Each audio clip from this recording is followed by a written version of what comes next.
All right. Hello and welcome to Cabin Fever Radio.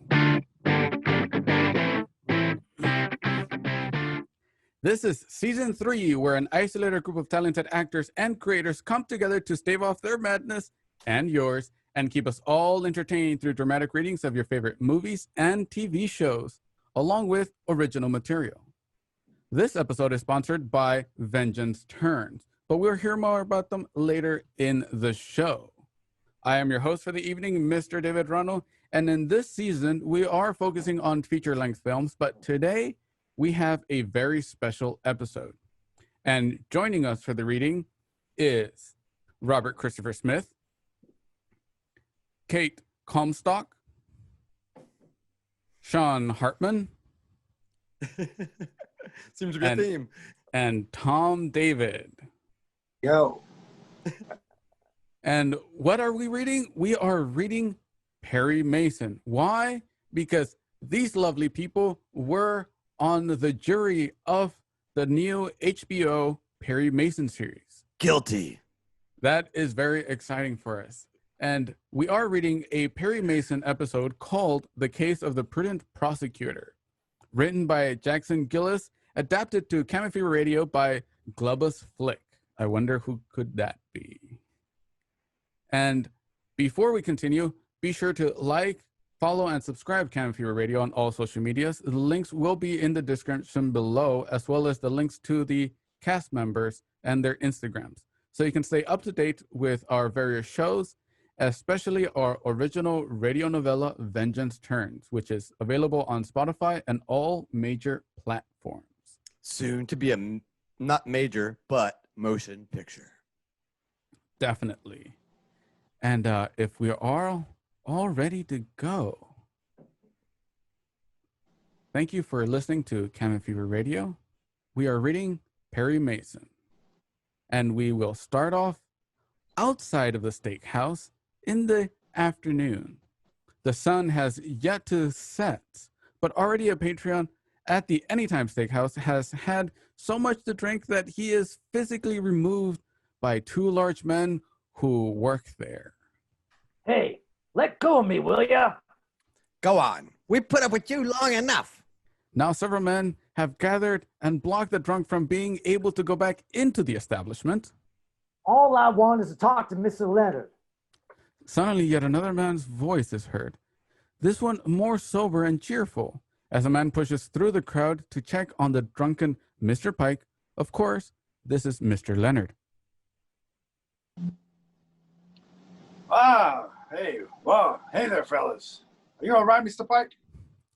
His smile beaming beneath the brim of his big cowboy hat, he places a concerned hand onto Mr. Pike's shoulder. No, I'm not all right. I came here specifically to see you, Mr. Leonard. One of the bouncers who has had thrown him out steps between Leonard and Pike and puffs his chest out. Well, will you stop pestering him and let him finish his story? What happened to the midget when the ladder broke? Hey, hold on, you silly boy. Mr. Pike here owns a mighty fine gun club. You be nice to him, he might just find you a mallet or two, huh? Mr. Leonard grabs the two bouncers by their shoulders and steers the whole crowd back inside. Oh, the ducks. That reminds me. At Medicine Square Garden, I was promoting. Mr. Pike grabs by the jacket of Mr. Leonard from behind as the pack of men move inside. Mr. Leonard, I gotta talk to you tonight. Mr. Leonard pushes the pack in and spins to grab Mr. Pike by his jacket as the door closes, separating them from those just inside. Mr. Pike, you just nothing to say. I'll listen to you. I'm a happy man, see? And you're not going to spoil it. Now, you're going to cause trouble for somebody else, huh? Got it? Dad, blame it. You're nothing but... He gives up as the door closes. Mr. Leonard now inside and leaving him speaking to no one. Mr. Pike stomps off away to the parking lot, stopping to look into the car next to his truck before getting into it, and notices that it belongs to Mr. Denver Leonard. He glances back up to the restaurant and then puts on a pair of gloves and breaks into the car. He notices a gun in the mop pocket, takes it out, and walks away into the grass near the lot. He aims the gun at his own leg and pulls the trigger. The shot knocks him to the ground, but he quickly gathers himself, staggers back over to Mr. Leonard's car, and replaces the gun just before seeing the men coming out from the restaurant. Limping due to just having shot himself in the leg, Mr. Pike staggers behind a bush to watch Mr. Leonard get into his car and drive away. Mr. Pike nods his head and smiles knowingly. Time passes, and now we are still outside the steakhouse, but now it's in the evening. Time has passed. Mr. Pike moves from being behind the bush as he sees one of the steakhouse patrons leaving to get into their own car. Mr. Pike struggles with an improvised tourniquet to slow the bleeding of his wounded leg. Mr. Pike? Is that you, Mr. Pike? The man seeing him bleeding and runs over to help, kneeling beside him. Hey, wait a minute. That's blood. What happened? Just lucky you didn't smash the bone. Is that a gunshot wound? Well, what does Mr. Leonard usually use? Water pistols? I saw the way he shoved you back there at the bar. I'm sorry I couldn't be any help. You don't have to apologize, Hal. Job's a job, I suppose, even if you work for a big gas bag like him. Your son's working for him again, isn't he? I saw him again over at the house. No, he never did. Leonard's nothing but a hired manager, nothing but a blowhard promoter. That's all he ever was. All right. Anyway, his wife owns the ranch. She's the only reason I stick around. That Denver Leonard wouldn't know one end of a horse from another, or a cow, or a mallard, or anything else outdoors. Hal helps Mr. Pike to his feet and walks with him over to his truck in the lot. Well, thank you, Hal. I guess I can make it home to the gun club all right. Mrs. Lopez can tend to a scratch like this. Tell me what happened, Mr. Pike. Well, I guess he just thought he was shooting in the air. Figured I was trying to block his way, maybe. Then Mr. Pike's tone becomes very dramatic as he tries to convince Hal of what had occurred. He says, "Stand back, old man. Don't you pester me. I'm warning you for the last time." And then wham! Felt like a sledgehammer hit my leg. Mr. Pike winces with pain as he turns to look Hal into his eyes. And Hal, I'll be damn blamed. I was so surprised if I didn't just stand there and just watch him drive off. What are you going to do about it?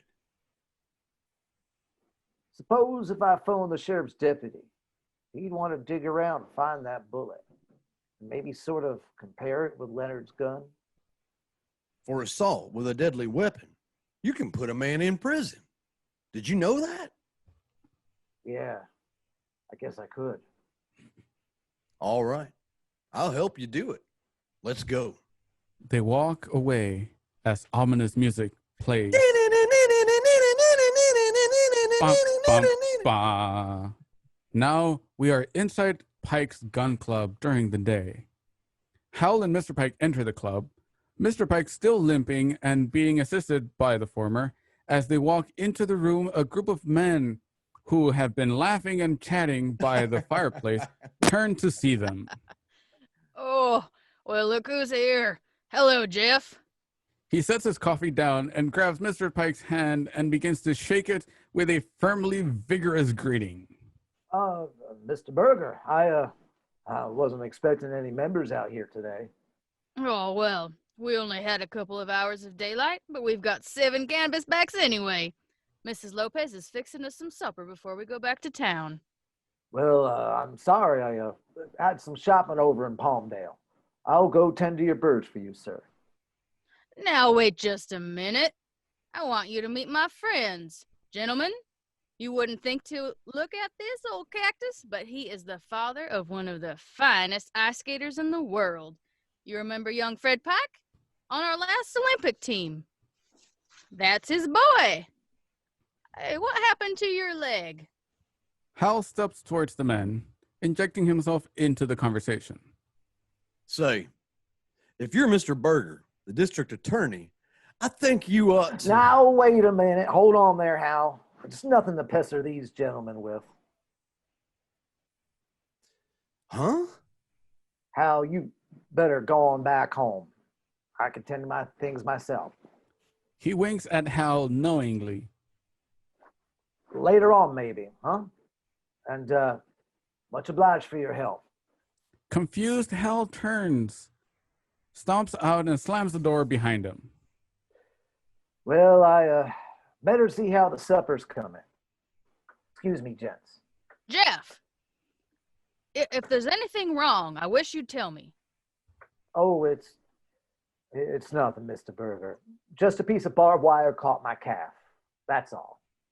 I hope you realize that if you need help, anytime, Oh, I'll... yes, sir, I know. I know that. It's not your son, is it? What? I mean, since he's not able to skate anymore. How is Fred? Has he found something else to interest him? Oh, sure. He'll be out all right, Mr. Berger. Oh, Fred will be fine. I'm sure of it, Jeff. If he's anything like his old man, he's gonna turn out fine.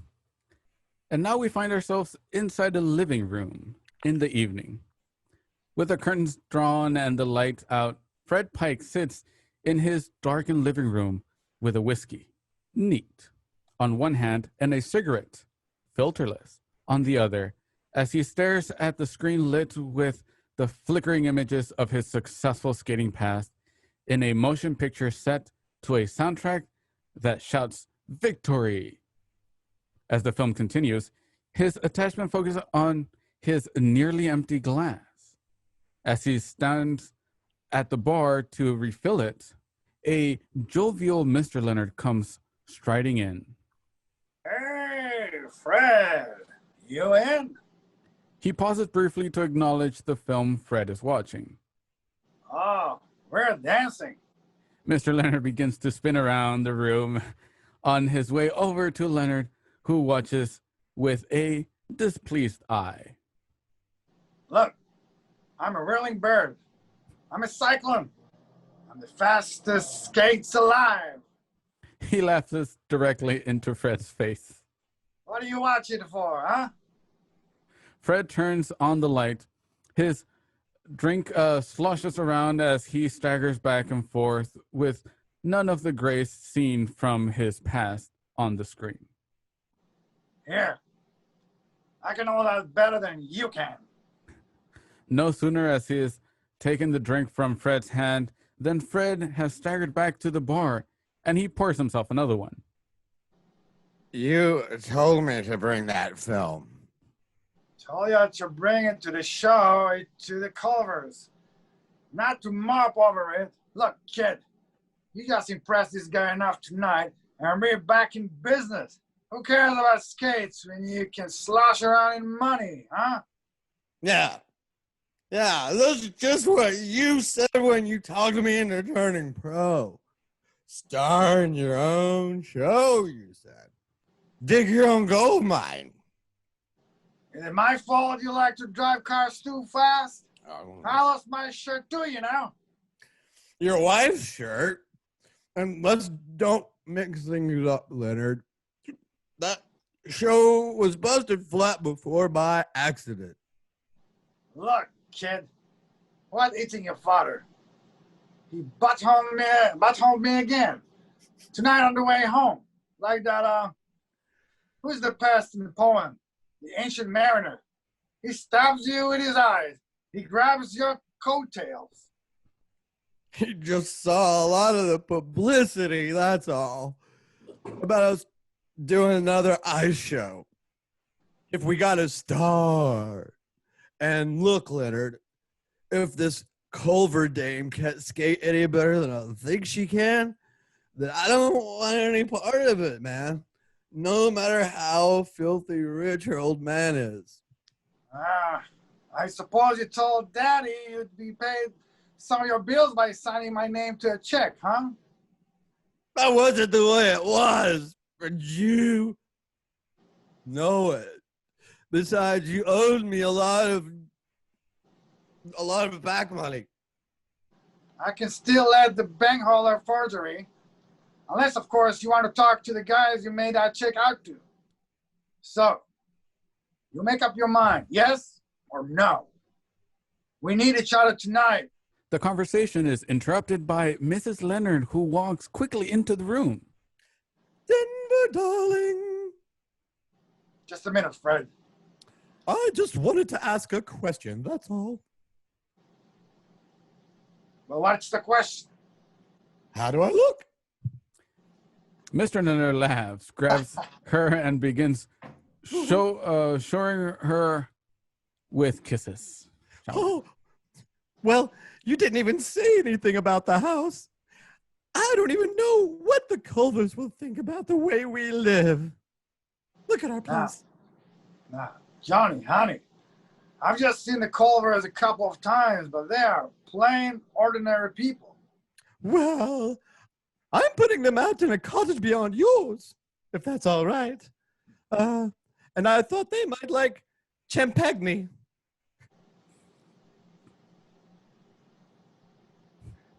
Champagne. Well, Hey, that ought to make the Culvers think they're in Shangri-La, huh? Domain of the mighty wind, the P.T. Barnum of the West. Oh, but they do have to be impressed, don't they?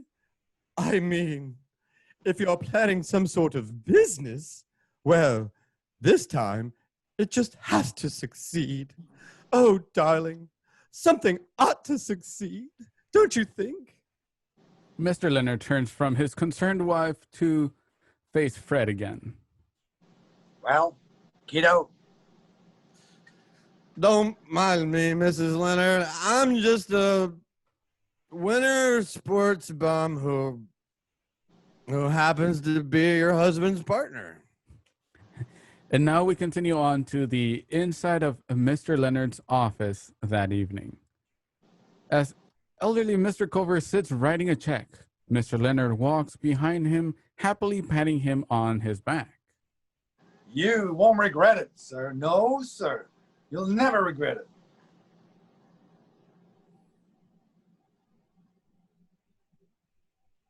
And Mr. Culver says,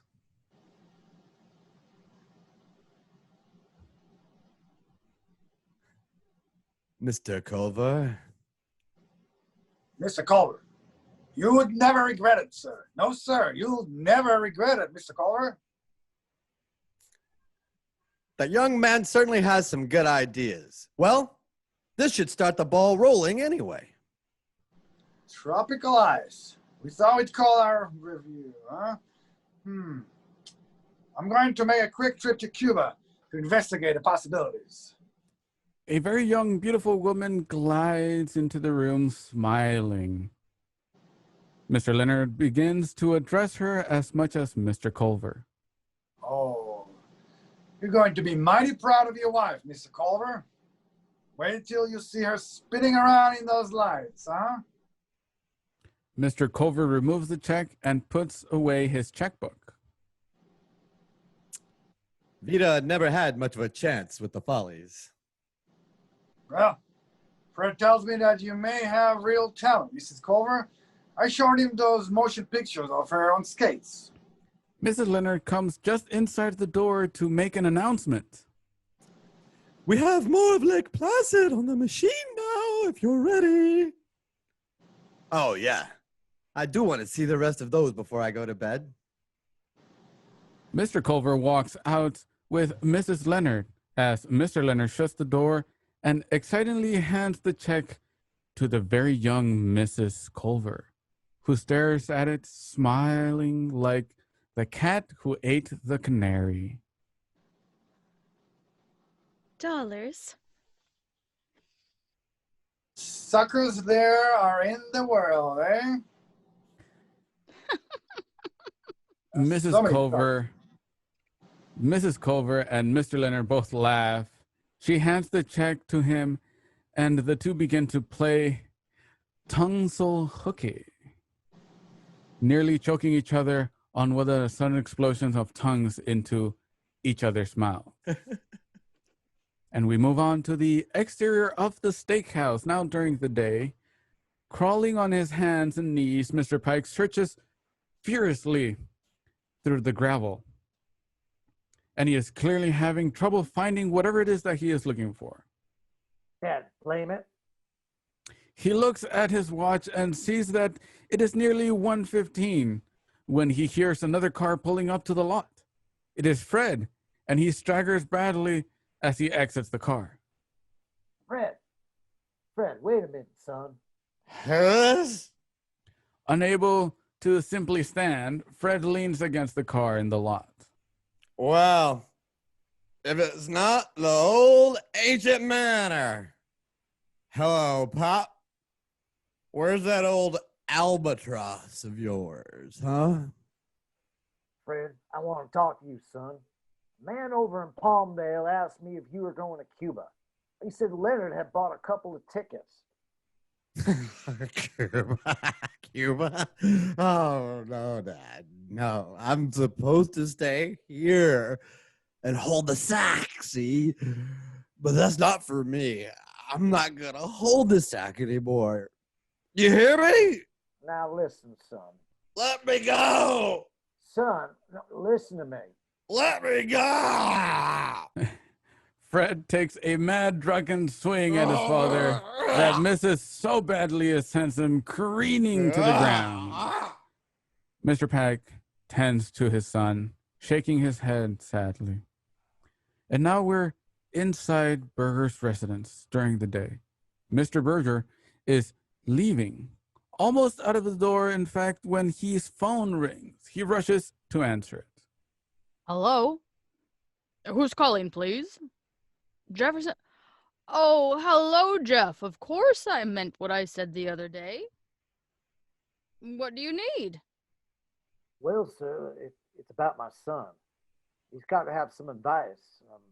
I thought maybe someone not so close to official things as you are. Yes, I understand. I'll be happy to call anybody you want. But, Jeff, do you need a criminal lawyer? Oh, yes. Yes, I do, Mr. Berger. Please. There's no trouble yet. Fred's done nothing really wrong. Only, well, we can't waste any more time. All right. I won't ask you any more questions. Whom do you have in mind? And now we're inside Perry Mason's living room during the day. Me? Well, Hamilton, you're not calling me. Oh, yes, of course, yes. I could get out there first thing in the morning. Here, wait a minute. Oh, I'm awake, all right. Just startled at the idea that you're staying up so late drumming up business for me. And now we're outside Pike's gun club during the day. Fred runs out to greet Perry as he pulls up outside the gun club. Are you Mr. Mason? Yes? Dad left this note for you. It says to wait here for him, but I guess it's probably too late now. Perry looks at the note and then at Fred with grave concern. Now, what do you mean? Well, they woke me when they called. Dad's over at the Leonards now. Mr. Mason, they said somebody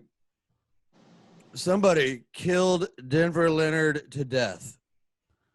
Oh no. And now we transition over to Leonard's residence during the day as Perry and Fred pull up in Perry's stylish convertible. Mrs. Leonard comes out to greet them. Fred, your father's here already. I think they're looking for you too. I don't know, Mr. Leonard. This is Mr. Mason, Perry Mason. He's a famous TV lawyer. How do you do? How do you do? Oh, Fred, I'm so glad you've got someone. I don't know what's going to happen. Mrs. Leonard, I'm awfully sorry about what happened. Thank you, Fred. Mr. Leonard, would you mind telling us how it happened? Well, I don't really know. He liked to stay out in that cottage of his, you know. The police say he's been dead since 1 or 2 o'clock. He'd been beaten over the head. They don't even know what kind of weapon it was yet. Well, what about the Culvers? Were they in the other cottage? Oh, they went back to town. He had that early appointment, don't you remember? No, I'm drunk. I'm afraid I don't remember anything about last night, Mrs. Leonard. And Perry becomes distracted by a group of men talking to Mr. Pike nearby. Well, it doesn't look like your footprint, Mr. Pike, even though the boy hadn't seen you park your car. All right, I was here. Sure, I was here. In the neighborhood of 1 to 2:30, he said. He was on his way out of town, on his way out to bed after helping out in the kitchen. I wanted to see Mr. Leonard, and I wanted to see him alone. Why? Why, Mr. Pike? So I can kill him, that's why. What do you think? Sergeant, bring your notebook down here. Didn't figure on being seen, that's all. Well, those are my fingerprints you're getting off the door too, aren't you? So I keep everyone hanging around. Mr. Pike, you know your constitutional rights. And of course you have been warned that anything you say... I'll just attend to that, Mr. Mason. Hello, son. Sergeant, take him in and have him finish his statement. You better go along too, Fred. Perry, you're interfering with an officer in the line of duty, Lieutenant, I didn't know that this was your territory.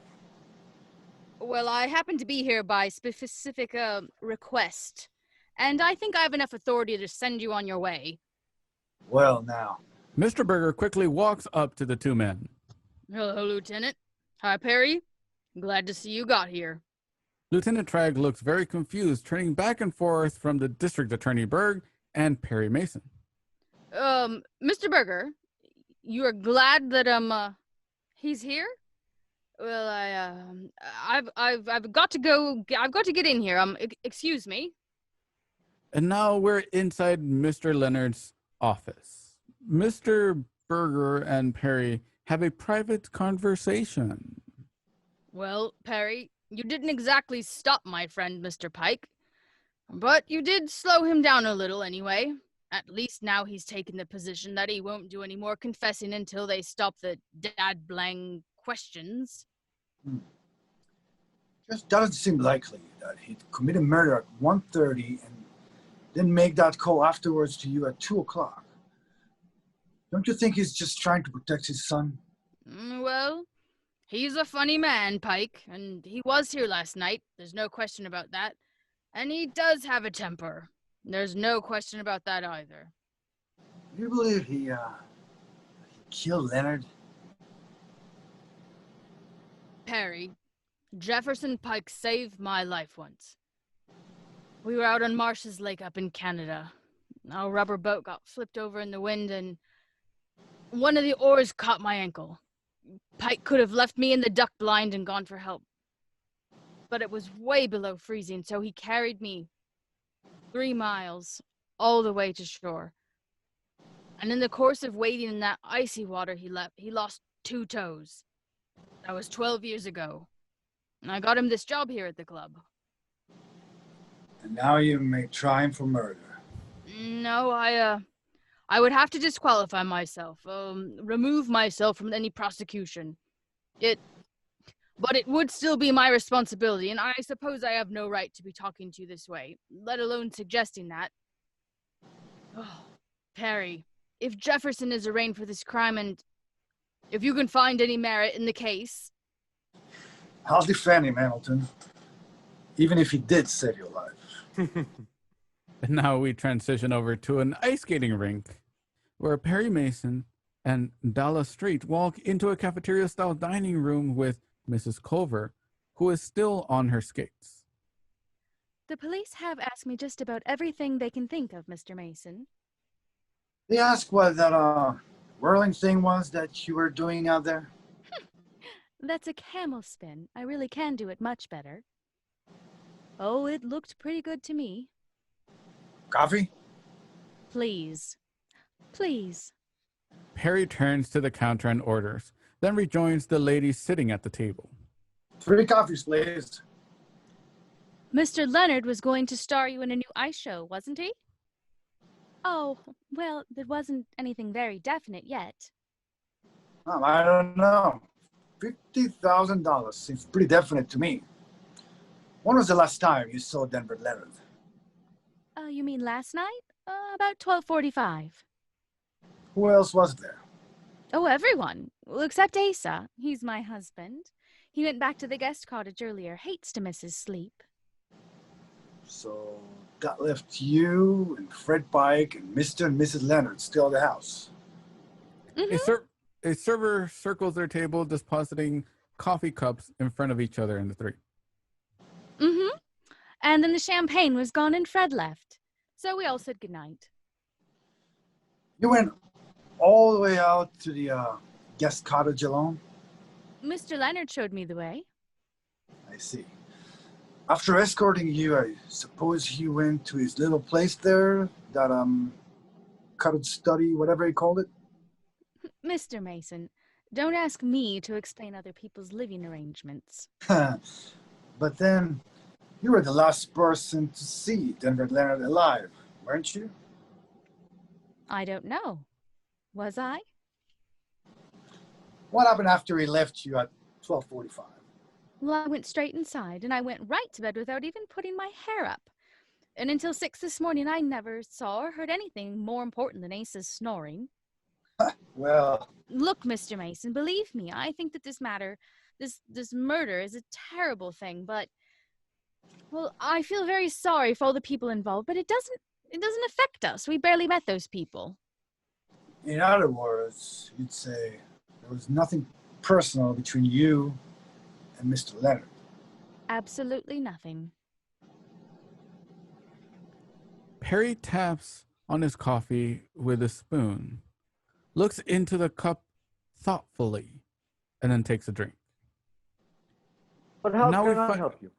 And now we find ourselves at the office of Asa Culver during the day. But how can I help you? Didn't my wife explain that I was asleep? Mr. Culver, I gather you've made most of your money in real estate? Why should that possibly concern you? Well, I wanted your opinion on the Leonard place. It seems rather elaborate. Well, it was dark when we arrived. I had no chance to look around, I'm afraid. Well, my investigator tells me the property belongs to Mrs. Leonard, although the title isn't exactly clear. Apparently, Mrs. Leonard owes more than she owns. Is that so? Mr. Culver remains stoic, sitting with his hands folded in front of him, barely moving as he speaks. The problem stems from her husband's various schemes, including their first ice show, which went bankrupt through mishandling or perhaps dishonesty. Mr. Mason, why do you tell me all this? Mr. Culver, you're a businessman. Now, why would you give a check to Mr. Leonard, a check for $50,000, completely unsecured in any way?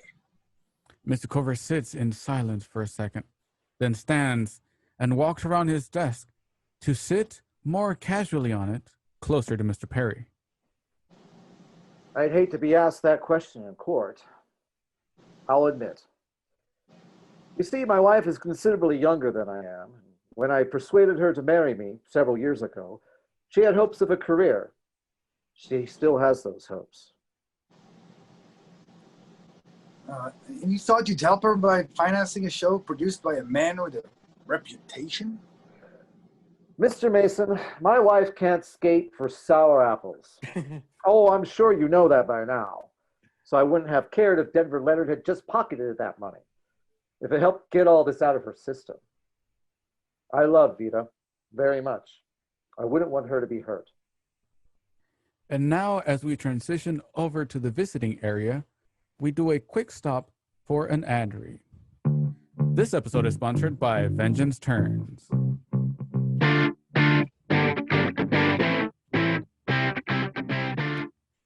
An original radio show and podcast entitled Vengeance Turns takes place in 1876 California. A young woman loses everything, including her beloved husband, son, and daughter, in a violent attack that leaves her for dead, and with a lust for bloody vengeance that turns her into a murderous vigilante. All 4 chapters, in their fully produced form that includes special sound effects and an original score, are now available in all major platforms. You can listen to Vengeance Turns on platforms such as Spotify, Apple Podcasts, and many more. Or you can get a direct link to all chapters in the description below by simply visiting vengeanceturns.com. That is vengeanceturns.com. And today we have a special limited merch bundle that includes 2 t-shirts, 2 enamel pins, a poster print, and candied teas, only available on this bundle that will be going live after the show for only $100. And if you contact us directly by messaging Cabin Fever Radio on Instagram, you will get $25 off the original price. So what are you waiting for? Go check it out after the show and let us know what you think. And if you enjoy, share. Remember, that is vengeanceturns.com. vengeanceturns.com. And now we are back in the visiting area of the LA jail. Perry Mason sits at the table, concentrating on his rights and also focus on his conversation with Mr. Pike.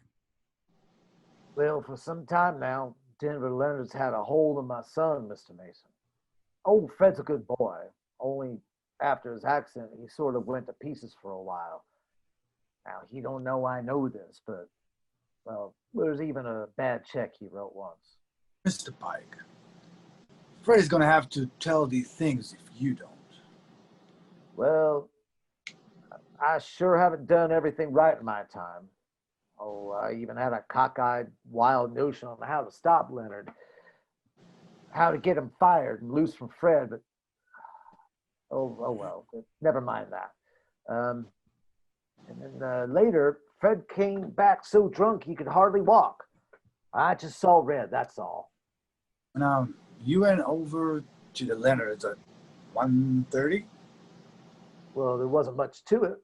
Door to the cottage was open, so I just walked right in. Place was an awful mess. Perry stops writing and looks up. A mess? Well, it looked like there had been a fight. Oh, I fumbled around a bit because the lights weren't on, but there was plenty of moonlight.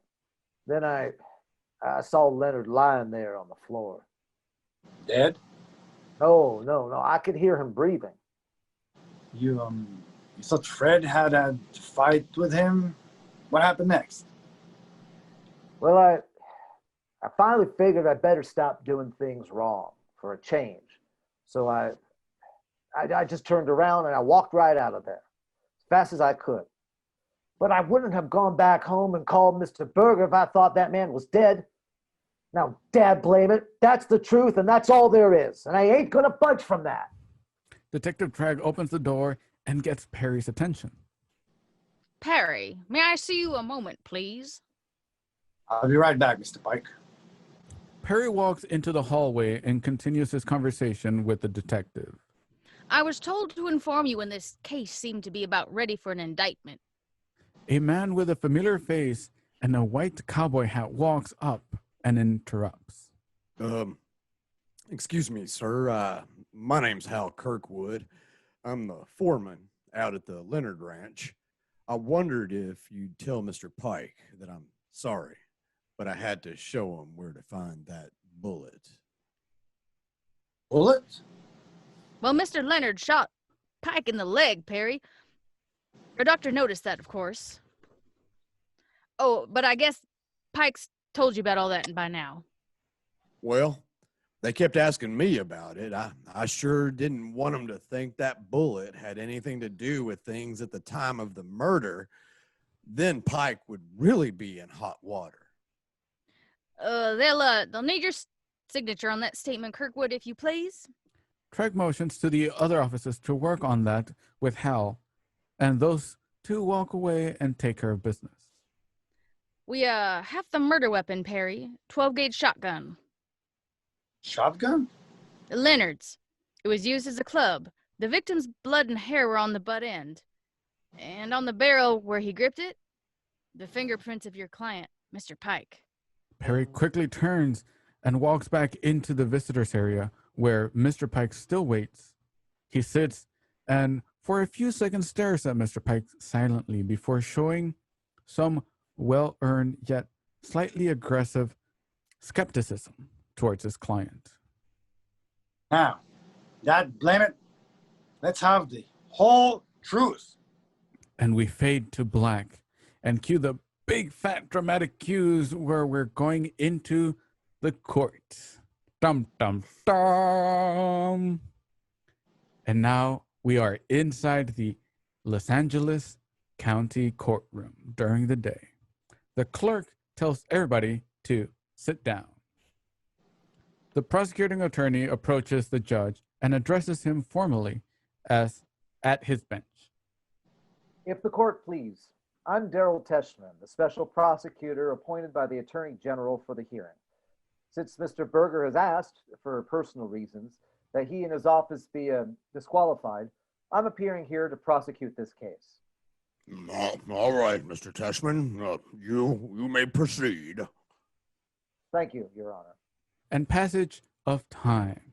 Believe me, you don't want to hear every word because it is a lot. Every little detail of the judicial process. Let's cut to the good stuff.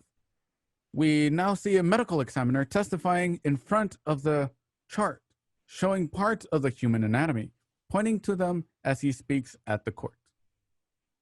There were 3 fractures in the skull, one in the frontal bone, and the other 2 on top, on the back of the coronal structure. And were these injuries matched in any way by the blunt instrument which the police showed you? That is, the shotgun with its scarred stock, its unusual toe plate. And they matched exactly. There's no doubt that was the weapon which caused the death. Thank you, Doctor. Cross-examine. Doctor, regarding the blow on the top of the head, isn't that a rather unusual place to be struck by such an unwieldy weapon? Not if the victim had fallen already. Then it's possible all those blows were inflicted after the victim had fallen. Quite possible. Could the death blows have been inflicted by a woman? A normally strong and athletic woman, yes. Yes, of course. Thank you, Doctor. That'll be all. Time passes again. Just trust me on this. There's a lot of dead time as people get asked a lot of boring questions. They leave the stand, they call another, and they swear them in, and lots of boring questions. Let's just get to the good stuff again. Now we see a self-accused D.A. Berger in the courtroom watching, and Lieutenant Tragg on the stand, and he's holding a shotgun. There were no other fingerprints on the barrel. Only the deceased, Mr. Leonard's, and the defendant's. Just exactly where was this murder gun found? About a mile from the Leonard house. It was thrown off the road under a pile of junk. Is this road the one a person would take when driving back from Mr. Leonard's place to Mr. Pike's gun club? Yes, it is. Cross-examine. Lieutenant, this road you just mentioned, is it also a road the person would take to reach the highway into town? Yes, sir.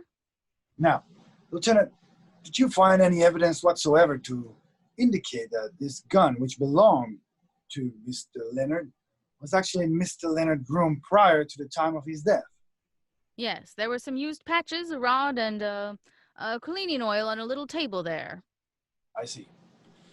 Now, if we're to adopt the line of thinking that Mr. Leonard might have been cleaning this gun last night, he might have left it there, propped up next for the material that you've just described as being on the table, and that then a person might have entered that room in the dark, we'll say. So I suppose there are a number of ways a man's fingerprints could have arrived on the gun, aren't there, Lieutenant?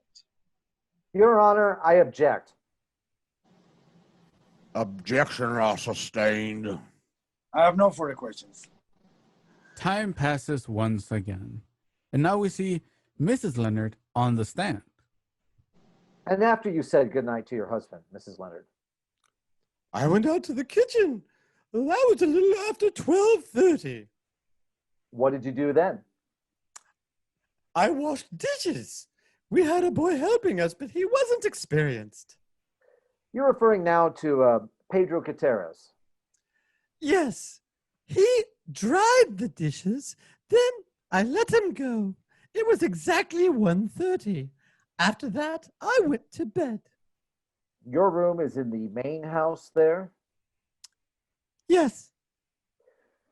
Now, Mrs. Leonard, you have testified that there was bad feeling between your husband and the defendant, Jefferson Pike, and that it was in some way related to your husband's partnership with Pike's son, and that this bad feeling had increased rather bitterly during the past year or so.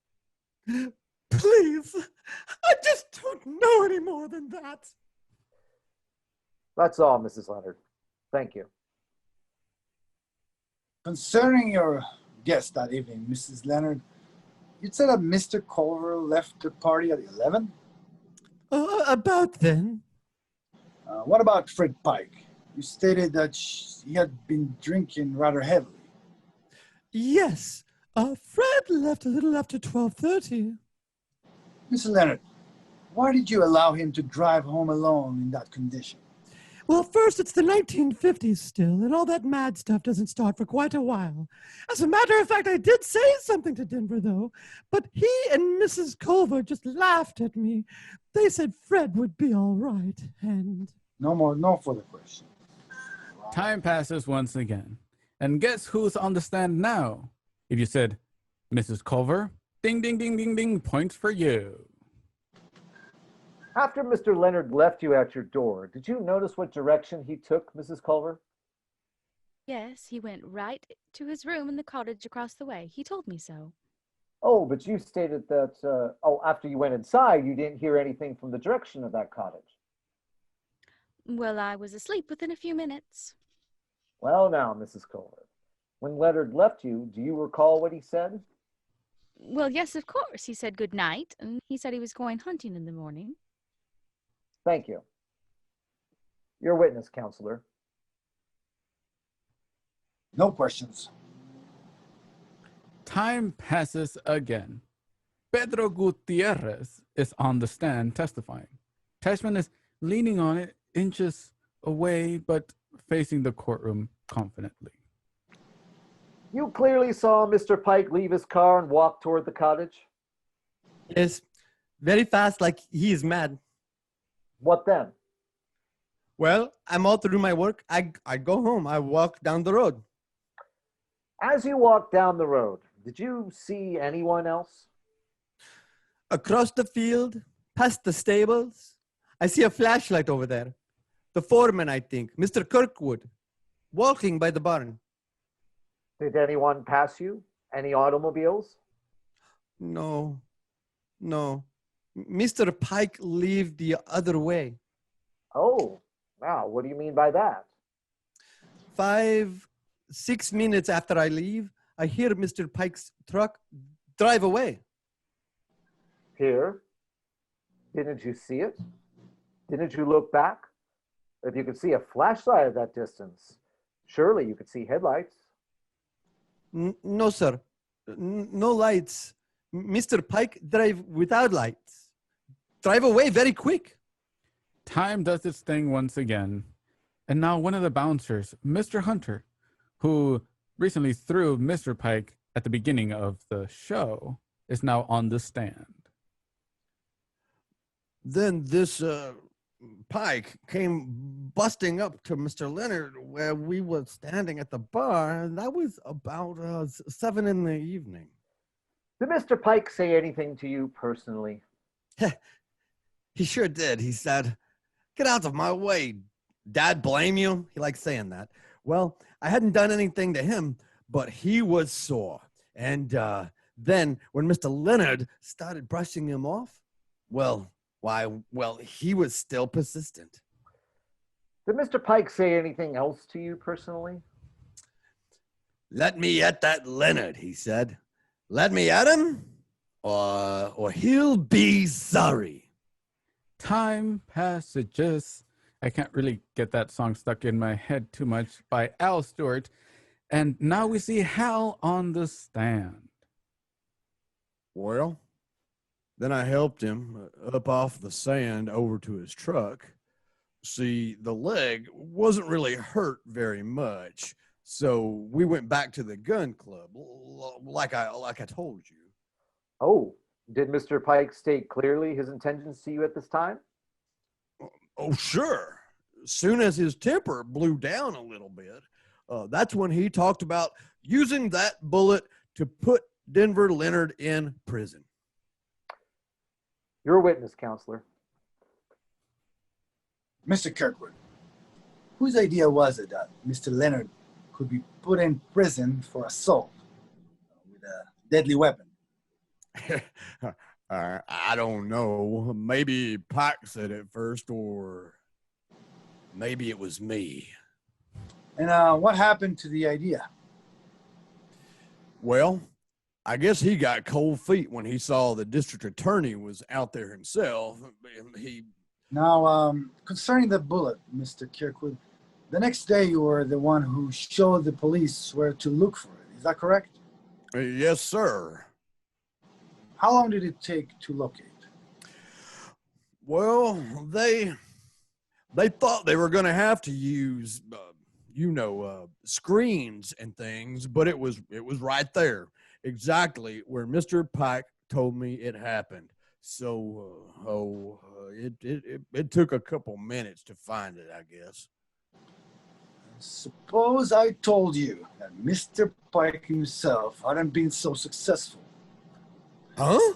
Suppose I told you that Mr. Pike has spent over an hour on his hands and knees looking for that bullet in exactly the same spot. Well, saying like that, maybe it's a matter of luck. Suppose I were to ask you, Mr. Kirkwood, did you drop that bullet there for the police to find? Did what? No. What are you talking about? How would I have any bullet? Perhaps by having found it the night before. Now I'll ask you the question once more. Now, wait a minute. Wait a minute. Will the court please instruct this witness? All right. Maybe I did. Yes, sir. But I didn't do anything wrong. Why'd you do it, Mr. Kirkwood? Well, I had to put the thing back where it belonged. Well, you understood my question better than that. Why did you take the bullet in the first place? Now, look, I did not do anything with it. I was just going to, that's all. I kept the bullet in my... Why, Mr. Kirkwood? Because if Pike was not gonna see Denver Leonard slapped in jail, I was. I wouldn't get chicken-hearted, not with a chance like that. I would bust that man into kingdom come. Do you have any idea what it's like to work for a man like that? Just to see the way he treats his own wife, to see him cheat and steal, to ruin a perfectly good ranch. If you could, I'm sorry, sir. Kingdom come. I have no further questions. You may step down. Gentlemen, I have a regular calendar which begins at 9:15, but I should be through by 10.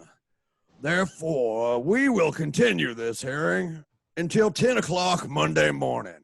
Court's adjourned. Gavel, gavel, gavel.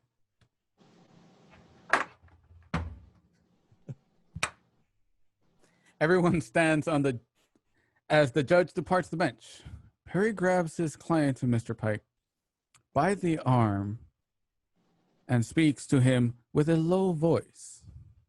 I'll talk to you shortly. Perry, they're still saving a lot of their physical evidence, aren't they?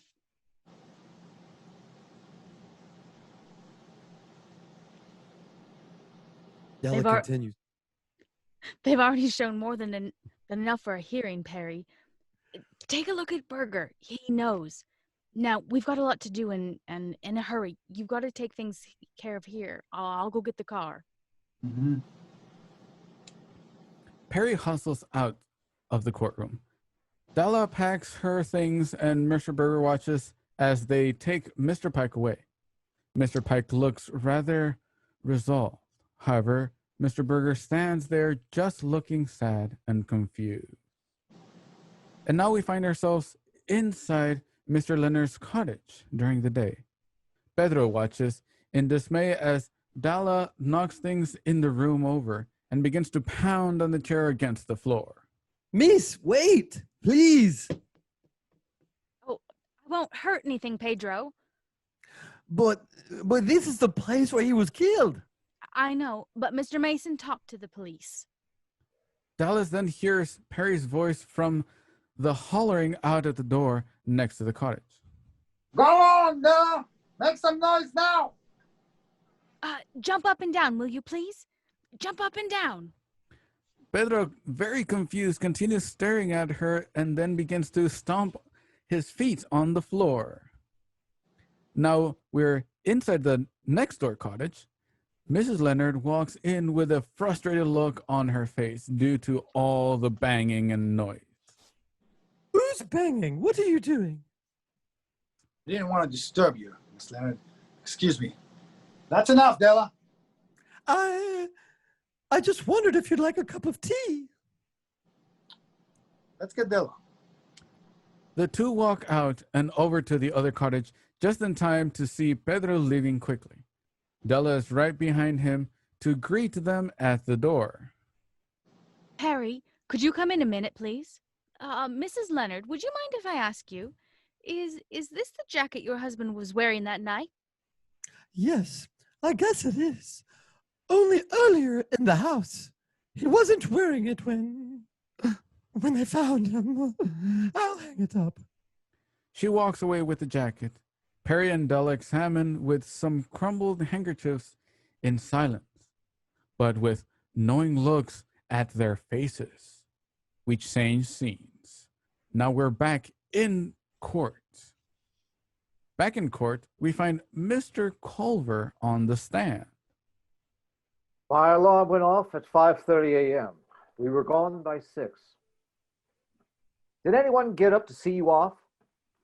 No. I particularly asked Mrs. Leonard not to. Cross-examine.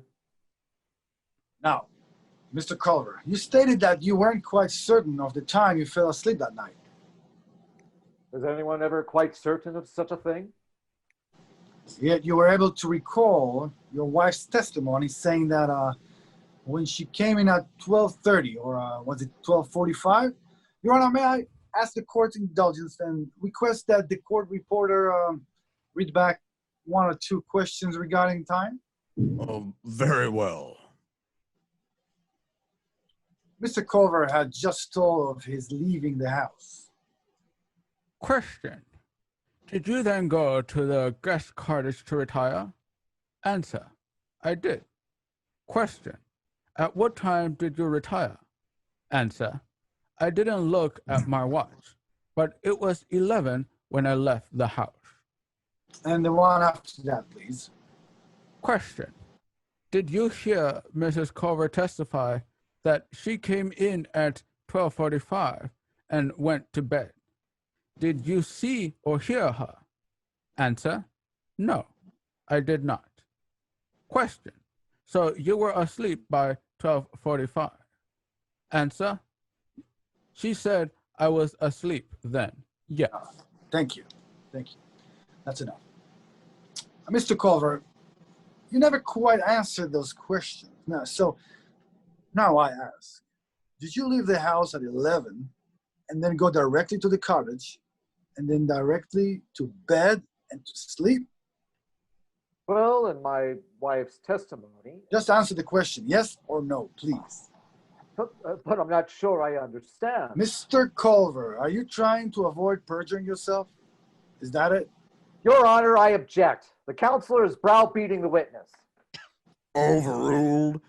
Answer the questions, Mr. Culver. I'll ask a simple one.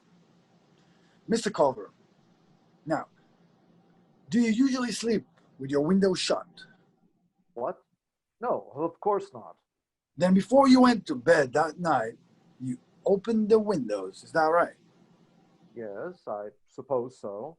Now, isn't it true that if you had opened the window, sounds from across the way would have been quite clear? The alleged fight, the murder, people coming and going. Yet your wife insisted she heard absolutely nothing. Rita was asleep. You saw her asleep? Well, no, I didn't quite mean that. Oh, I'm sure you didn't. Now, would like the truth, Mr. Culver. Were you in bed, or as a matter of fact, even in that cottage at all when she came in at 12:45? I don't remember. You don't remember? I mean, I don't have to answer that. You don't have to answer that. On ground of self-incrimination? No, I didn't kill him. I don't know anything about it. Mr. Culver, do you recall confirming to me that your wife's only interest in being at the Leonards was in ice skating? Yes. Did your wife plan to go to Cuba in the near future? No. It was only Leonard who spoke of going. Were you aware of the fact that during the 2 weeks prior to the murder, your wife had been taking certain inoculations, given usually only to travelers? That is, shots for typhoid and yellow fever? No, that's not true. It can't be. I'm prepared to introduce more exact testimony, Mr. Culver. Now tell me something else. To your knowledge, has your wife used the lipstick, the shade of which is called Latin Flame? Your Honor, I object. This entire line of questioning is incompetent, irrelevant, and immaterial. Down and be quiet. Objection overruled. Good. Proceed, counselor. Mr. Culver, concerning that lipstick, But I don't know. I haven't the slightest idea. would it surprise you to learn that lipstick of such a shade was found on Mr. Leonard's pocket handkerchief? The handkerchief he was carrying that night. Now, Mr. Culver, obviously, either you or your wife is lying. Suddenly, and without warning, Mrs. Culver jumps from her seat in the gallery and begins to shout.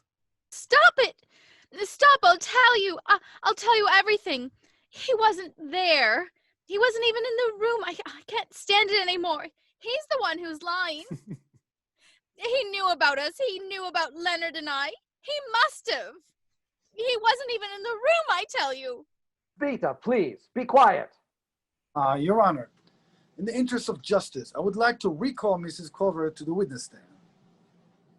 Oh, I doubt if prosecution will have any objection. Not under the circumstances, Your Honor. Now, no, wait, please. I'll have more to explain. I went out for a walk. I couldn't sleep. I wanted to have a look at the place anyway, so I found a flashlight in a Mackinac and went out for quite a while, down the road, back up past the horse pastures, down by the barn. I saw a truck leaving. That must have been Mr. Pike. When I came back, my wife seemed to be asleep. The next day she didn't say anything, so I thought I'd just have to keep quiet. Please, that's all I know. You'll have to take the stand again, Mrs. Culver. And I want to remind you that you're still under oath. You step down, sir. Mr. Culver steps down, and as he walks away, he has a brief silent moment with his wife, who is on her reluctant way back in there. Now, what was it you wanted to tell us, Mrs. Culver? I'm not sure now. It's just that I've been so frightened. Was it that when you went into the cottage, your husband wasn't there? It was after 12:45. Mr. Leonard and I stood outside for a while. And then you became afraid of what your husband might have seen? I didn't know where he was, but I really didn't hear anything, except a truck that came and went around 1:30. And then finally, Asa came in, and I pretended to be asleep. Did you think that your husband might have been with Mr. Leonard? The next morning, when you heard about the murder, did you think your husband might have been the one who fought with Mr. Leonard? Did you think he was the one who stood in the shadow watching while Mr. Pike arrived? Because the murderer must have seen Mr. Pike leave his fingerprints on the gun. Don't you think, Mrs. Culver, after Mr. Pike left, was it that then your husband picked up this weapon and using it as a brutal club? Oh, I don't know. And another sudden voice from the gallery. This time, it's from a visibly upset Hal. You don't have to blab all that, lady. Mr. Mason knows who saw Pike leave his fingerprints on that gun. He's been aiming at me all along. I killed Leonard. I killed the big gas bag. Dum, dum, dum. Fact. And now we fade onto the exterior of Pike's gun club during the day. Perry and Mr. Berger sit cleaning their shotguns as Mr. Pike brings out a tray with a coffee for them and himself. You know, Perry, I wonder how involved that Culver woman was with Leonard. Thanks, Jeff. She was going to go traveling with him. For a while, anyway. Yeah, with her husband's money. Oh, hold on there. Maybe she just wanted to make certain that Leonard really would put her in that ice show. Oh, I feel sorry for her. Her like him mixes people up, you know. Well, take even Hal Kirkwood now. He got so boiling mad at Leonard and so unhappy about the way he treated the missus and ruined her ranch. Well, that's why he killed him, you know. Well, that's not entirely what he admitted later on, Mr. Pike. There was also a question of money involved, blackmail money. You see, if he just wanted to get even with Leonard, he would have left that bullet in the sand where it was for the police to find. Incidentally, Perry, I'm glad you caught that point. Well, now Kirkwood thought that Leonard really had shot you, remember? Oh, yeah. So, what he did was, he got that bullet and then tried to sell it to Leonard. Leonard wouldn't have known what Hal was talking about. He must have thought he was off in the head. A convertible pulls up and beeps its horn. Honk, honk. A sober and satisfied-looking Fred Pike is behind the wheel. Hey, Dad, I'm ready to go. Well, at least some things work out. Friend's on his way up to Tahoe. Pretty good job up there, I hear. Anyway, he's squaring up that check business on his own, Mr. Berger. I just want you to know that. Hurry up, Dad. I gotta go. I'm sober and I want to stay that way. Yeah. All right. Good riddance, Dad, blame it. Mr. Pike waddles off and gets into the car with his son, and they drive off together. Mr. Berger turns to Perry Mason with a smile on his face. You know, I think I won this case. Both men laugh, the satisfied laugh of justice triumphing. They toast, clinking their coffee cups, though it should have been whiskey, and take a sip of it. We fade to black, and we see the and end. Dum, dum, dum. They should have done one of those big freezes at the end, you know, where it's like drinking their drinks with Mr. Pike driving away in the background. All right, Yes. that was the rehearsal, right? Now you're gonna Now What are we doing for okay. real? Now Okay, we're now ready. we're good. Yeah, now we're ready. Let's go. When do we have a live audience watching, huh?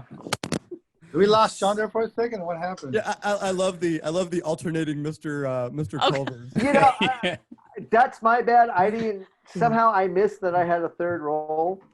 And so I was like, after you did that scene, I went back and I looked, I brought it up. I looked at the cast list, but It was just funny because I was like, and then Mr. Culver says, I wanted to hold up a sign that was like, and that was something actually I thought about this since, we want to try to, keep going. We don't want to have to stop. But Right. it's not a bad idea to have like a little whiteboard. right. Yeah. Marker, just Right. like holding up silent cues. It's you, dude. It's you. It was funny because then Tom backs up and does the line again. and I love that. That was perfect. Yeah. I'm like, here we go. It's me. Oh, and there was one thing that was, I guess, my line, but I didn't catch it because it said it was Della's line. I'm like, But Yeah. And you know and what? then you said Della. I caught it when I was reading. It was one of my notes I made that I forgot to ask at the beginning. Like, I think this is Perry's line. it is, Yeah. but yeah. Okay, was, it's it was. okay. We punted. Yeah. Sorry, and I talked over a few of the stage directions there. My apologies. I That's, jumped the that's gun. all A good. That's little normal. Premature. That's It's an issue. A lot of guys have it. Okay, just premature diagulation. What do they call it? hey, it's nothing to be embarrassed about. It's just God. That's- Premature Don't judge. Don't pontification. judge. That's what it's Yeah. called. Premature Oh pontification. my lord. Yeah. That's the word of the day, everybody. Verb, pun. So did any of you guys guess that Hal did it before you got to the end of this?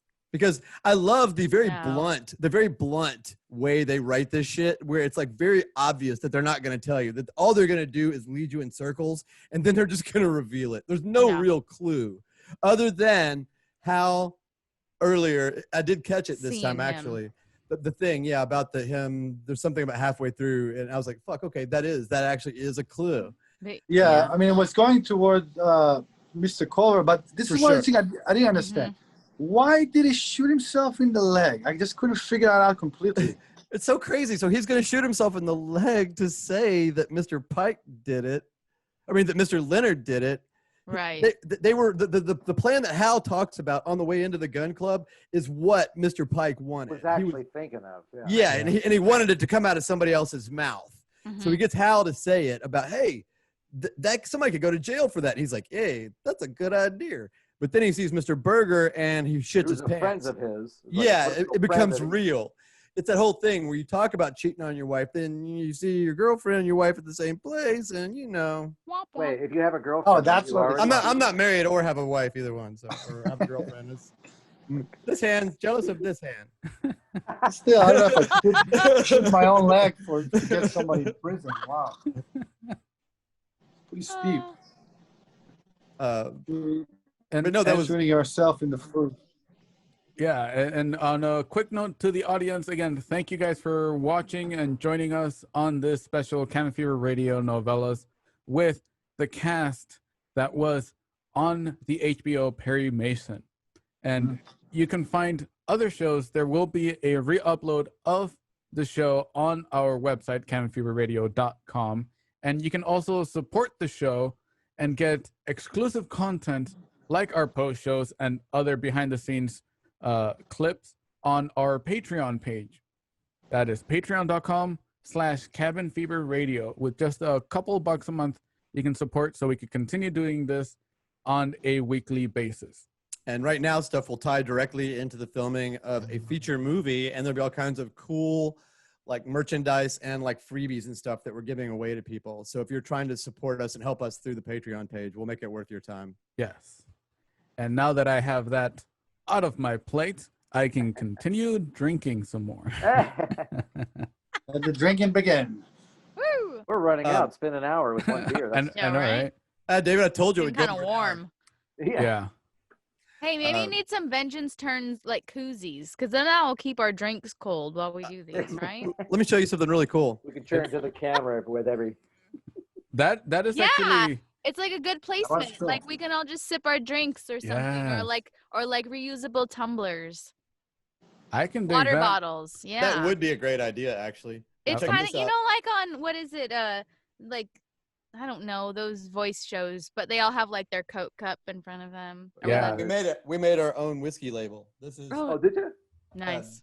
it says Lightning Bar, and if you notice at the top it says R. Christopher Smith. That's me. Kentucky bourbon. Nice. Very cool. And read the description for the whiskey. Down there at the Bobby. bottom, it Yeah. says Read it. it says made in the depths of hell, distilled with the tears of the weak since 1860. A heavy-bodied, old-fashioned type of sour mash corn whiskey distilled by Mr. DR, which is David. Distilled by Nice. murder. So that's one of our props, and we're going to make those labels available to people as well in case they want to drink our whiskey at home and turn whatever they have into. I love it. Vengeance Or- turns whiskey. yeah. Nice. So, but yeah, I think the koozies, the coolies would be a great idea too. Yeah, I wrote that down on my notes. So Good, don't it's, say, it's 'cause that's- definitely happening. because people Alright. use them. Yeah, people actually use them, so they would be Yeah. out and Yeah. in people's face. So have any of you guys? So Tom, you've actually watched like me. You've seen all of Perry Mason, right? Mhm. The HBO one. Okay. So Yeah. I don't want to spoil it for these guys, but it's similar. Like I said, it's funny how they took the structure from the old Perry Mason, what used to be done in one episode, and they kind of dilated it over the course of a season. So like the whole thing about red herrings, you think this person did it and that person did it. They do that through the whole season. And it's, Right. Which is instead of one episode, it's 8. And without any spoilers, just Yeah. to say that, because I got to be on the church too, and right. I don't think like during the show you don't see how amazing Tatiana was. She's live. She's unreal. Unreal take. She was so good. And at the show she's good, but Yeah. but in live it was more impressive. And you look good on your little close up there, bud. Yeah, that was You all cool, look right? good. I think I've seen all of you guys there. So it was so cool because they did that close up, and I remember when we were there that day, and I remember them doing it and everything, and thinking to myself, we're extras, we're background, so there's a Mhm. very good chance that this is just being done, and it's in a pile of footage Yep. that doesn't get used. On the cutting And room I- floor. I crossed my fingers all through the delivery of the whole season. Then I sat there and Yeah. watched it. I jumped out of my chair. I was like, "Close up! I got a close up On the last episode. Yeah, totally. And So a big great. moment, and my eyes moving. And everything. I'm like, "What the fuck?" Well, I can't Yeah. believe Bobby. He was there with us the whole Yeah. the whole time, and then he got his last episode. He got one scene. Yeah. So, Yeah, and he refused, man, to tell me. I mean, we became pretty good buddies. I think you and Kate, you and him Yeah. became buddies too. Yeah. And he, Yeah. and We he keep in held touch. to it, man. He would He- not tell us what his Nope. thing was. Yeah. it wasn't even a big thing. No, but it was important. Okay, we can't talk about it. We can't Yeah, talk I was gonna say we can't, but that's the whole thing. But I was pissed at him when I saw it, dude. I was like, Bobby, you fucker. Well, and Why the couldn't you foreman of tell the- me? The foreman of the jury, the guy that sat right next to me, I can't Yeah. remember his name. Kevin. Kevin, that's it. Kevin. Juror number 7. He never told me what his lines were. I mean, Right, you can figure out what they're going to be because Mhm. it's, Right. right. as a jury reached a verdict. Well, yes, Your Honor. What's the? Yeah, I thought it was going to be a little bit more involved, but it was, yes, Your Honor. Yeah. Yes, Yeah. Your Honor. That was Yes. it. Sean and I we were beside ourselves the day that guy delivered his lines. We were like, wait a minute. We've all been That's it. sitting here spending the same amount of time every day, and this guy's going to get paid 10 times the amount that we are because he said, yes, Your Honor, twice. Here, listen to me say it, man. I'm so much better. Check it out. Yes, Your Honor. I mean, Yes, he Your could- Honor. See? He could have bought a new car with what he got. I mean, because he was on weekly contracts, and great Yeah. for him. I'm not complaining, but it cracks me up because the whole entire time, we're all on the camera the same amount of time, pretty much, throughout that whole thing. Well, some of you. Some of us got a little bit more of it. But it was funny to watch wardrobe and hair and everybody fuss over the two principals that we had in the jury box with us. I mean, the guy, to me, That's the biz. his pocket square. They had some weird obsession that they wanted his pocket square to be flaccid and hanging in a certain way the whole time. And they fuss with it like almost between every take. And the whole thing with us taking off our jackets and stuff, we would take our jackets off and lay them over the railing, and Bobby would lay his down, and that girl would come running over there and grab it. It's funny. Right. It's two different worlds when you're on the set. Three different worlds, because I was the non-SAG guy, if you remember. Everybody else on the jury. Go in the other lunch line, Bobby. Yeah, exactly. And like that one day, the guy was trying to take my Red Bull out of my hands that I brought. You know, I'm standing there with you guys. I would have Sharpie marked your arm for you. Yeah. Well, we even talked about that too. You know, we're like, let's just rub it off on each other. Oh, Katie, man. you know what I miss, since working on that show, I miss watching you do your little, that's not my job, that's your job. I'd forgotten about that. You start to do a little tap dance, and that's not my job, that's yours. What was my song? That was what, yeah, oh my gosh, that's come It back had to to me. do with wardrobe and makeup. It did. Right. How much time they, unfortunately. Oh, because you guys, the girls basically had to start doing wardrobe the night before they showed up. You know, the guys, we would show up. Come in rollers. There's all the hair I've got. I would show up and they'd be like, okay, you're good. Go eat. 5 seconds, you're done. Get out of my chair. Yeah. Oh, yeah, Sarah, you bother me. Do my hair, it's what you're paid to do. Just do your hair, it's what my paid to do. Don't sit there, bitch, with your brush and your comb. Just do my hair so I can go home. Do your job, it's what you're paid to do. And by the end of our shoot, after it was fun, it's actually kind of sad because it took me weeks to figure it out. But I started noticing that Katie and the girls were always like getting held up from breakfast, and so I started just checking with Katie every morning, going, "Oh, you were go so to have kind. breakfast, you know." And, please go get me some cold potatoes, please. Please, sir, may I have some more? Oh, Man, I was making milk. I needed that breakfast. All right. That was a whole other thing I'd forgotten, was the whole thing about I need to go pump. I know. There was a background guy who was sitting backstage one day, and I went. It was like during a break, and I asked like, excuse me, and they're like, yeah, go. And I ran out, and I was like pulling these pumps out of my bag, and this guy was like, oh, those are cool. What are those? I was like, breast pumps. And he's like, just like, we actually immortalized it. Yeah, where are your limericks? Here You it need comes. to be releasing a limited edition run of your limerick book. I told Sean this all the way through taping. I kept saying, Sean, after the It should have been a airs- closing gift for everybody. Like, I mean, come on, those were hysterical. So first, Sean, before you do this, I want to talk about, like, when you watch Perry Mason, you see the jurors, we're writing in these little notebooks all the time. Yeah. Two things I want to say is that, first of all, I'm OCD. So every day when I came in there, they would throw them out randomly, but I would make sure that made me so mad. everybody got their fucking notebooks back. And it was important to a few of us, like me and Sean and Kate. And then I Sean, had to have mine back. it was especially important because he was writing his book of limericks. Limericks. So Sean, take over.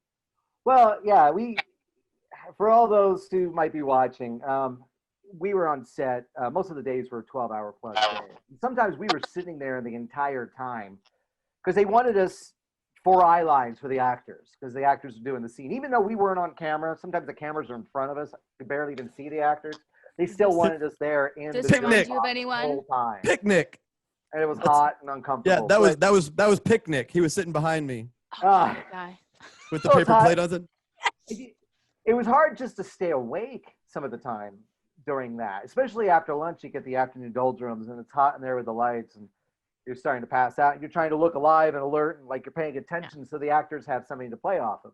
Well, one of the things to pass the time and make it look like you're actually doing something and keep your brain active, I just started writing limericks. Some of them had to do with the action of what the play was, what was going on in the scene. So a lot of them actually follow the action of the scene. But some of it is like, it's just about funny stuff that was happening. Certain Our lives. Characters, real life. We made up new like little funny backstories about some of the characters.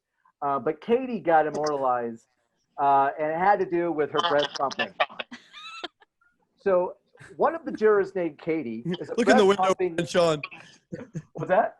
There was somebody peeking in the window. It was cool. It was very scary for a second. There was like it was one of my peeking in the boys. window. Yeah. One of the jurors named Katie is a breast-pumping, lactating lady. She is very discreet as she sits in her seat, and nothing about it seems shady. But should she offer you tea, I have some advice, you see. Pass on the cream, if you know what I mean, and take it straight up like me.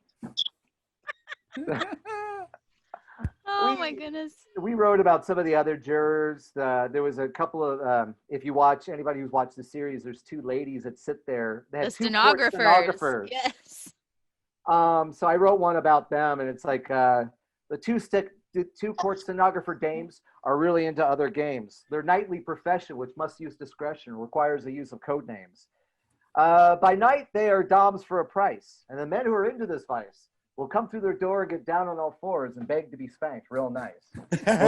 We just had fun stuff like that. Wait, right? do you guys remember? So, do you guys remember Sandy 1? Because didn't you write a limerick about Sandy 1? Oh, yeah. Oh my gosh. So when we get there, so I've already started writing a show, which is I used our experience on Perry Mason for my pilot. My pilot for a show called Background, and the first episode is called The Case of the Extra Juror. And it's about our first day on set when Sandy was there, and it culminates with basically her poisoning somebody and them shitting their pants while we're on the jury. But anyway, there was a real thing that happened with this older lady who was removed from the jury. Well, the thing was, even before we ever showed up for filming, we saw that there was like an odd number of jurors, and we were wondering, well, what's going on here? Because it was That's right. a criminal trial, so there's Why 13? Jurors. How So can there be there's 13 of us? And then Yeah. we found out that two of the jurors were principal. Right. I figured there would be one that was a principal, the Right. foreman of the jury, but it was actually two of the jurors that were principals. Mhm. And so it's like, wait, we have way too many jurors. What's going on here? And then, that very first day, the gal was in the front row, and then Do you remember how it happened? Because Molly comes over and Molly's talking to us, and Molly is over on one side of the banister. Sandy's down at the other side, and Sandy's already probably the one that's getting sent home anyway or removed. But then while she's talking or whatever, as soon as the second that Molly ends, Sandy goes, I'll never forget this, because all she had to do was not qualify it. She goes, I'm not deaf, but could you repeat everything you just said? And I was like, had you left off the I'm not deaf part, that might have all flown. But to go ahead and just pitch that out, there's basically saying I am deaf. yeah. And then when they tried to get her to leave, she was literally like hanging onto the rail and shit, man. Oh, She was, and like, and holding it. we were afraid. They stuck her out in the The galley. She was in the gallery. galley. Galley, The yeah. galley. and just shooting us dirty looks. Daggers, As if we had yeah. something to do with it. That we we had nothing didn't. to do with, we're just- Harlot! Whore! Yeah, oh, the whole thing about when the crowd is yelling to the stand, she's yelling all these like really nasty stuff. Oh, she was. into it, man. Yeah. But Yeah. we immortalized her. But a you know girl what? By the name of Sandy. Yeah. Did go you ahead. guys catch it? She is immortalized because I've been watching the show. I I'm gotta go watch like, it again. Then. almost halfway through now. And remember when they had us come in to do the sketches? We were there for a couple hours. They dressed us up and they're like, took our photo. And then they made this sketch of the jury. She's in it. Yeah. Her sketch is still in Right. the jury sketch. So I was like I was like looking through, like, I think it was for one of the trailers for like upcoming episode. And I paused it because I was like, I've got to see these sketches because we only saw them one day on set. And my husband was like, are you supposed to be an old woman? And I was like, well, I don't know. I was like, but there's Sandy. She's forever a juror. So she did make it in a small way as a juror in there. Yeah, the first time I ever met Sean was the day that we were doing the fittings for the picture taking. Yeah, we all met that Oh, day. yeah. I think. That's right. Yeah, Yeah. it was a weird Yeah, day. We got paid for a whole day in like 2 hours. Yeah. I feel bad. I feel bad for missing the last of it. I think I went to Israel and I, they didn't tell us the dates in advance, so I was like, Yeah. It wasn't We're just just you. A lot of background, I people. don't A lot care. of people got And kind it was of funny. out. So the Rogue, we lost the guy sitting at the front of the thing. We called him Rogue. Rogue. Yeah, right. Because the very first day of shooting, he disappeared. No one ever knew where that guy was. Yeah, and they're like, it's holding up people like Matthew Reese, Matt Frewer, Stephen Root, like these main stars. Yeah. Or everybody's Yeah. like waiting for this guy, and they find out that he just thought that the day was over, so he was changing clothes. He went all the way back over and was changing clothes. Beelining it to get home. Yeah. Because he was trying to get ahead of everybody because those Get on Those were huge It calls. was those huge days. calls. Yeah. Yeah. It was 200 plus people. and so called. he was Yeah. trying to get ahead of that and get in there and Oh change my clothes. lord. And they meanwhile every star waits 30 minutes for them to find him, get him redressed, and bring him back. and then when they got rid of him, they brought in the other guy, and I forget what the fuck he did, but it was something else just as fucked up because we told him that his name was Rogue 2. Right. It was like, so Right. you are now Rogue 2. And then you were doing it just a while ago, Kate, but the guy behind me, his name was Nick. he was Nick. Ukrainian, and he was the SAG bullet point master. This guy knows SAG better than anybody at the SAG after Rules. office. like all the rules about. Yeah. Wow, He yeah. knows that shit backwards and forwards. He called a SAG after rep to the set, and he wore a picnic plate on the back of his head. His name was Nick, and so I started calling him Picnic because he wore that paper plate on the Well, back of his head. because behind the juror box, we Yeah, had for these, The context. sun. Yeah. there was these The huge sun. windows, right? It's Yeah, supposed to be yeah. like you're looking through the courtroom outside. Yes. And there's backdrops for a city scene, but they had these huge studio lights shining in because it's supposed to be daytime. And they were hot. They yeah, were they very, were very hot. hot. They're shining right through the window on the back of you. Hot. So Yes. for some reason, he had it in his mind he was going to get sunburned. And Oh, that was driving me nuts. He kept saying, "Don't you think that's going to sunburn me?" And I said, "No, motherfucker, No, it's it's not a the light." sun." I said, "It can burn you if you touch it." If you If you touch touch it, it, if it'll you touch burn it. you. But it's Well, a UV light, bro. A UV light would give you a sunburn. and like the sun windows would are give you- actually glass. You don't get Right. sunburn No, through behind glass, yeah. Plastic, yeah, but glass. But yeah, I mean, it was hot and uncomfortable, but take your jacket off. And Go then of course he's sitting next to Lisa, who loved it. She was like, "Yeah, could you tell me some other bullet points?" And then she would take off her shoes and shit, and they'd be like, "Put on your shoes," and she'd be like, "You can't see my feet," and they'd be like, "Put on your fucking shoes.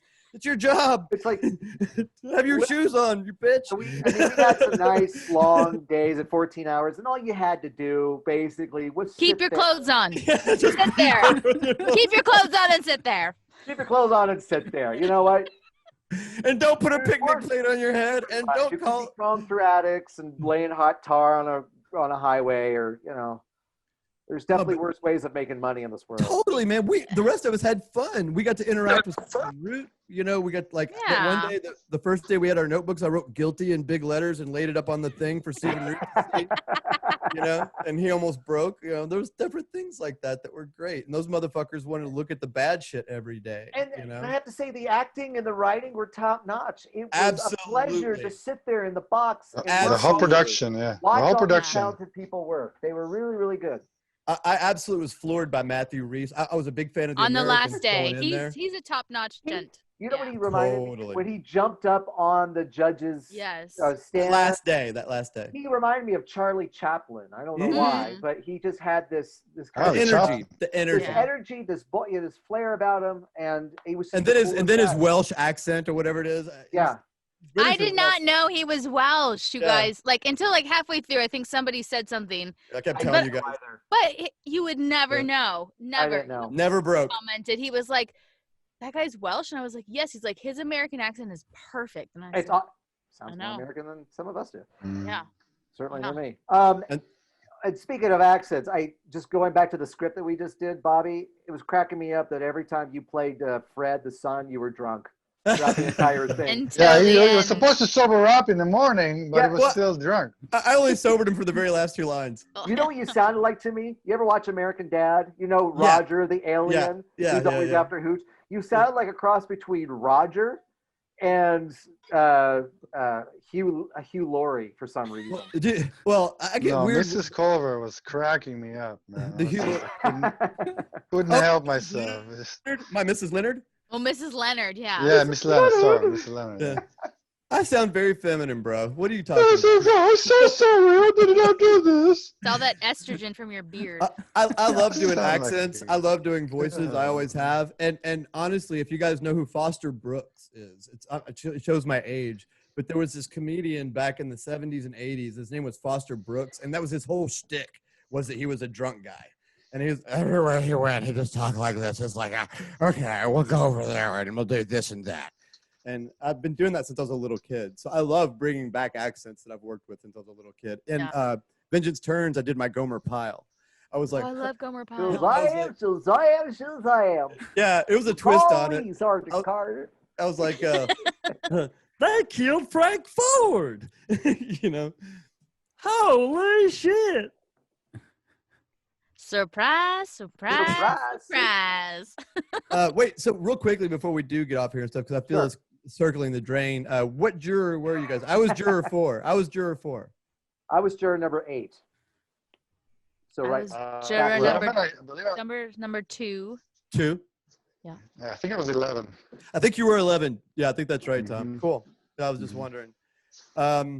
Man, well, it was a blast doing this. Yeah. And Thanks for Absolutely. inviting us all. It was a lot of Yes. fun. Yeah. it's Yeah. when this is about as much Interesting for sure. socializing as we get to do. You know, Right. I had planned on having some kind of reunion with basically like you guys, us who kind of liked each other. It was like I said, well, I mean, I didn't mean it like that. There was the cool. Okay, let's just be real. It's like high school. Come on. You have The your little normal people. clique. You have your little clique that you Well, but hang the out jury with. was a clique. Do you know what I mean? Yeah. It's Well, like- the jury was a clique, but I feel like even within the jury, Right. they were like, yeah. But there were the people that didn't want to participate in the clique. You know, there was the rogues. Yeah. Rose. The I rogues. wasn't into participating. Because it wasn't an age thing, it wasn't a gender thing, you know, or anything like that. Because man, you know, red, yellow, black, or white, old, young, gay, or straight, man. Breast pumping. Breast pumping, it didn't matter. Yeah, it's just like not be an asshole, you know. And every once in a while, sneak something from the SAG table for Bobby. Well, let's all do it again. Yeah. Do you guys? Would you guys want to? Yeah. Sure. If I could get Drew and Bobby, would you guys want to do another Perry Mason, or Yeah, would I you think be it'd be fun. in But for? of course. I like these. Oh, we old do it episodes. better now that you know the characters a little better, you know. Cool. Love them, Okay. returning, you know. We're losing you there a little bit, but I get it. I got the idea. Brother. Hey, I sound like dropping batteries in a bowl of water or something. I don't know. But no, that was fun. I like these old episodes, and Well, if I you guys, actually watched it for the first time because I wasn't familiar with the original. I mean, Oh, right maybe on. I The did see originals it are like fun. 20 years ago they are when I fun. was a Yeah. kid, you know. I watched it when I was a kid, but now, yeah, I got to watch it. I was like, oh, that's what it was. You know?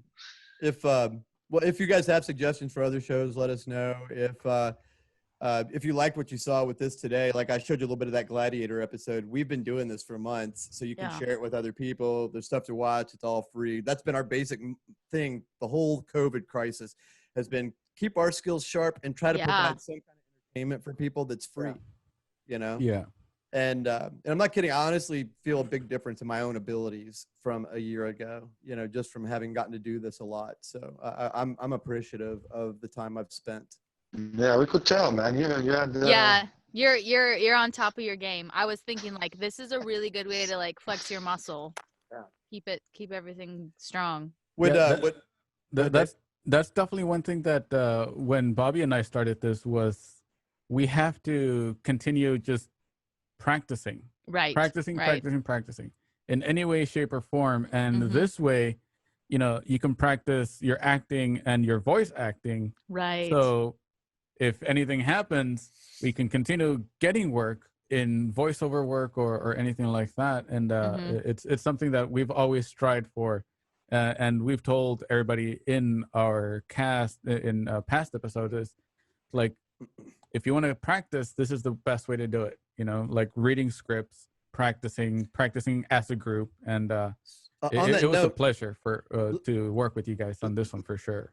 Let me pass along a couple of real small things to you guys. As far as if you are like Kate, I know you had talked about maybe doing some voice work. Yeah. If you want to do stuff with us like this, one of the things you can do is you can load Audacity or Audition. Yes, I just got it. Mhm. Okay, and then you can record yourself on your side while we're doing these, and you end up providing material for your own voice reel. Okay, perfect. Okay. Yeah. And because you don't want to use the internet recording because it's all. Yeah, right. But if you record it on your side, you'll have just your voice, just a clean cut, and especially if you're using headphones and stuff. That's why I was telling you that you were on the right track. And Kate, you have a great voice. I love your voice. Thank And- you. Very good. And along those lines, if you guys start making voice reels and stuff, if you want any help from us or if you want any suggestions and junk, please Yes, just please. talk to me and reach out, and we'll be glad to, because we're figuring this out as we go. But there's no sense in you having to recover the ground that we've already covered. So if there's Yeah. anything you want help with on this, we are here to help you. As Dave was saying, part of us doing this is trying to not just our own success, but we're trying to make sure that everybody out there is adjusting to a new life, because things are going to be different, man, for the foreseeable future. They are.